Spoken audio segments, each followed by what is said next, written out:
Bapak, Ibu, dan saudara yang dikasihi Tuhan, kita berjumpa kembali dalam renungan harian Jumat tanggal 4 Desember tahun 2020. Shalom. Tema yang hendak kita renungkan saat ini ialah iman yang kokoh terpercaya. Iman yang kokoh terpercaya. Bacaan firman terambil dari Matius pasal 7 ayat 21 disambung ayat 24 sampai 27. Mari bersama-sama sebelum kita mendengarkan dan merenungkan firman Tuhan, kita mohon pimpinan Tuhan dengan bersama-sama berdoa. Mari kita bersama berdoa. Tuhan, terima kasih pada saat ini kami hendak kembali mendengarkan dan merenungkan firman-Mu. Berkatilah Tuhan agar kami Engkau mampukan untuk menangkap dan melakukan dalam kehidupan kami sehari-hari. Hamba-Mu Tuhan urapi dengan kuat kuasa-Mu agar mampu menyampaikan kehendak-Mu Tuhan. Kami menaikkan doa kami dalam nama Tuhan Yesus. Amin. Mari kita baca dan kita dengarkan firman Tuhan dari Injil Matius pasal 7 ayat 21. Disambung ayat 24 sampai ayat 27. Demikian. Bukan setiap orang yang berseru kepadaku, Tuhan, Tuhan, akan masuk ke dalam kerajaan surga. Melainkan dia yang melakukan kehendak Bapa-Ku yang di surga. Setiap orang yang mendengar perkataanku ini dan melakukannya, ia sama dengan orang yang bijaksana, yang mendirikan rumahnya di atas batu. Kemudian turunlah hujan dan datanglah banjir, lalu angin melanda rumah itu. Tetapi rumah itu tidak rubuh, sebab didirikan di atas batu. Tetapi setiap orang yang mendengar perkataanku ini dan tidak melakukannya, ia sama dengan orang yang bodoh yang mendirikan rumahnya di atas pasir. Kemudian turunlah hujan dan datanglah banjir, lalu angin melanda rumah itu sehingga rubuhlah rumah itu dan hebatlah kerusakannya. Inilah firman yang hendak kita renungkan bersama-sama saat ini. Bapak, Ibu, Saudara, tema kita hari ini iman yang kokoh terpercaya. Kita teringat pada sebuah iklan produk semen yang mengatakan kokoh terpercaya. Yang kira-kira mempunyai arti kokohnya benar-benar dapat dipercaya. Kekuatannya benar-benar dapat dipercaya. Tuhan Yesus mengingat bahwa untuk bisa masuk kerajaan Allah diperlukan kehidupan iman yang benar-benar kokoh. Lalu bagaimana supaya iman kita bisa kokoh dan kuat? Tuhan Yesus telah memberi pengajaran melalui firman yang tadi kita baca dalam ayat 21 dan 24. Tuhan Yesus mengajarkan bagaimana supaya iman kita kokoh atau kuat. Mari kita lihat. Yang pertama ayat 21. Bukan setiap orang yang berseru kepadaku, Tuhan, Tuhan, akan masuk ke dalam kerajaan surga.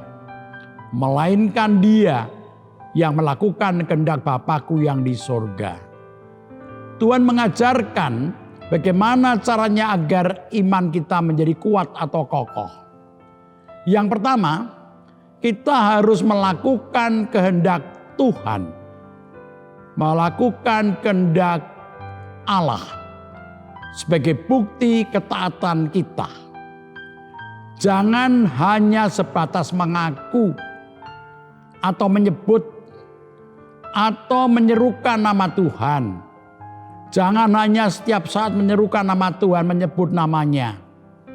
Meskipun sebenarnya mengakui, menyebut, dan menyerukan nama Tuhan itu memang penting.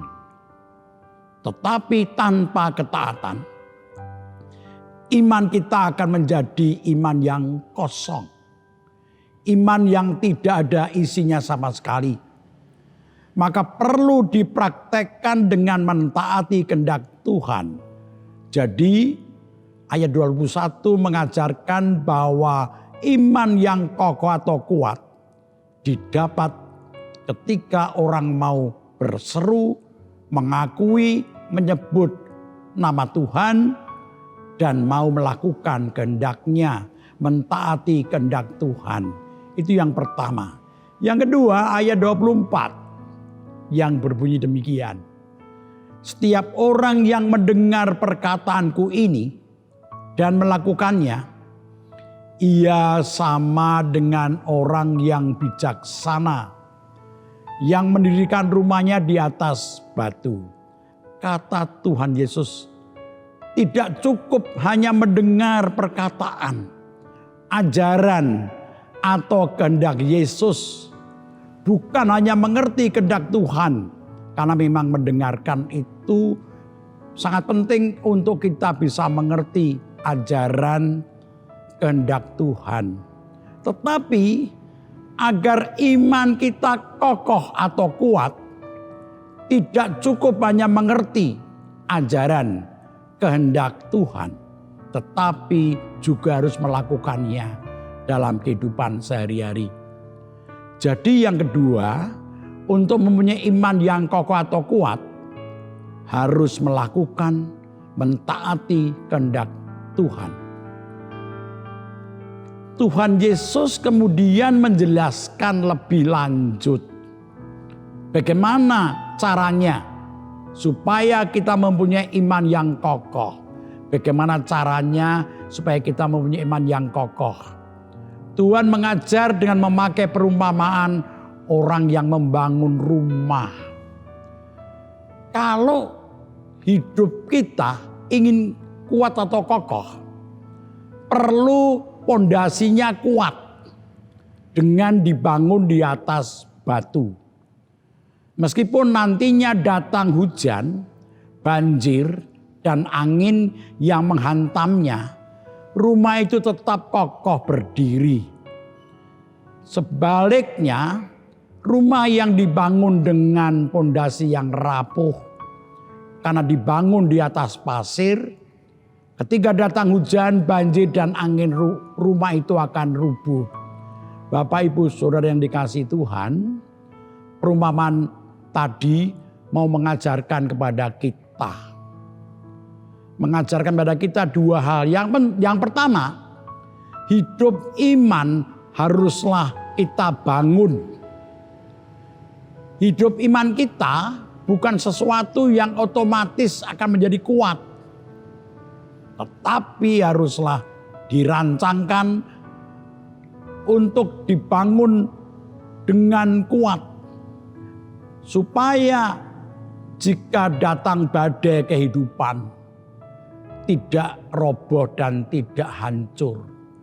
Jadi yang pertama, kita diajar untuk selalu membangun iman kita. Supaya iman kita benar-benar terbangun dengan baik. Kita diajak merancangkan dan terus melakukan membangun iman yang kokoh itu. Yang kedua, membangunnya di atas dasar batu yang kokoh. Jangan membangun hidup iman kita di atas sesuatu yang tidak tetap, yang tidak kuat, yang tidak pasti. Contohnya adalah harta, pangkat, jabatan, kepandaian, yang semuanya itu adalah hal duniawi, yang sifatnya sementara dan mudah goyah. Sebaliknya batu yang kokoh hanyalah Tuhan, yang tidak akan goyah selamanya. Dengan membangun hidup di atas dasar iman pada Tuhan, kita akan mempunyai iman yang kokoh, terpercaya. Sebesar apapun datangnya badai kehidupan akan menerpa kehidupan kita, kita akan tetap kokoh kuat beriman kepada Tuhan.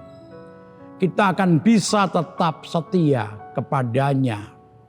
Dan kita dianggap layak untuk masuk ke dalam kerajaan surga. Selamat merancangkan dan melakukan untuk membangun iman dengan dasar yang kuat. Yaitu dasarnya percaya pada Tuhan. Tuhan memberkati kita semuanya. Selamat berjuang. Amin. Mari bersama-sama kita menaikkan doa kita. Dan mari bersama-sama kita berdoa.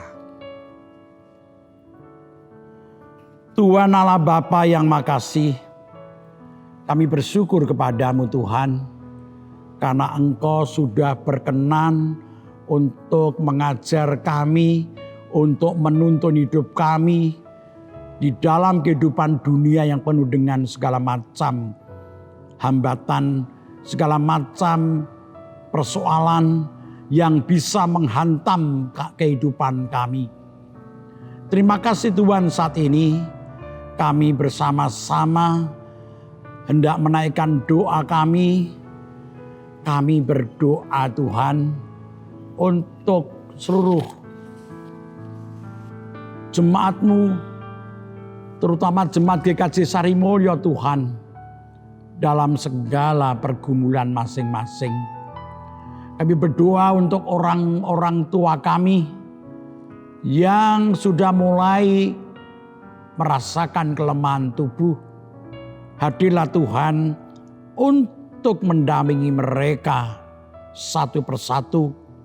Kami berdoa untuk Ibu Rusmiati Buyung, Ibu Sarno, Ibu Tugira Sariman, Ibu Tiem Mangun Sentono, Bapak Seswo Prayitno, Bapak Saharun, Bapak Sadal Paulus, Bapak Christian Dauriwu, Bapak Elias Sariman, Ibu Marti Utomo, Ibu Suwartono, Ibu Waginah Paijo. Kami berdoa bagi mereka semua orang tua kami ini. Tuhan, kami juga berdoa bagi yang sakit, yang dalam pemulihan. Kami berdoa untuk Ibu Sri Mulyani Daryoto, Bapak Ibu Priyono, Ibu Ami Pirowo, Bapak Jonathan Purwoko, Ibu Lawiem Suparman yang dirawat di rumah sakit, Bapak Sudarsono, Bapak Wilson Siagian, Bapak Ngatimin, Bapak Ibu Budiandono, Bapak Warsito Utomo, Bapak Rasdiman, Ibu Siwiati Sriwiati, Bapak Stiantono, dan yang lain yang kami tidak tahu saat ini sedang sakit. Pulihkan kesehatan mereka Tuhan. Kami juga berdoa bagi warga gereja yang mengalami pergumulan iman berat. Dimanapun berada Tuhan, Engkau akan teguhkan iman mereka agar mereka tidak kehilangan imannya kepadamu Tuhan. Kami berdoa mengucap syukur karena pada hari Minggu yang lalu kami boleh menyaksikan karyamu yang agung, di mana Gereja GKJ Sarimulyo telah boleh melakukan ibadah penabisan pendeta dalam diri Pendeta Arditulus Arianto Tuhan. Kami juga berdoa Engkau berkati untuk pelayanan selanjutnya. Kami menyerahkan bangsa negara kami saat ini yang terus masih berjuang melawan pandemi COVID-19 Tuhan. Engkau hadir menyadarkan bangsa kami, masyarakat bangsa kami untuk mau bisa menjaga diri dari ancaman ini. Kami berdoa bagi para relawan, berdoa bagi seluruh yang mengupayakan untuk menjagai supaya tidak meluasnya pandemi ini Tuhan.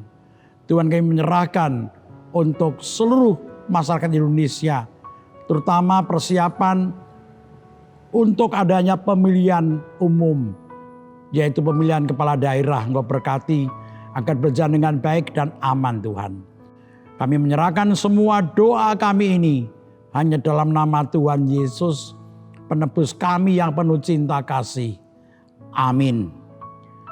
Bapak Ibu Saudara sekalian, demikianlah renungan kita pada hari ini. Selamat bertemu kembali pada renungan-renungan berikutnya. Shalom, Tuhan memberkati.